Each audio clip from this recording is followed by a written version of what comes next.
ही पोळी साजूक तुपातली तिला म्हावऱ्याचा लागलाय ना. खाशील मुशी तर जाईल तुझी कंबर दुखी. म्हणून मी आज बनविते तुमच्यासाठी खास आमच्या कोलीवारा स्पेशल मुशीचा खिमो.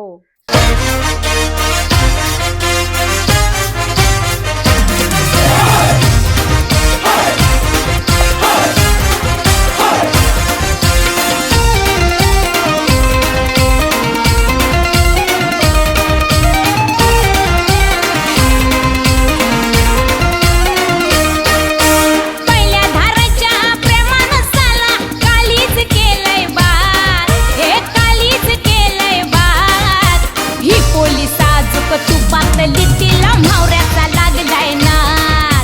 ही पोळी साजूक तुपातली तिला म्हावऱ्याचा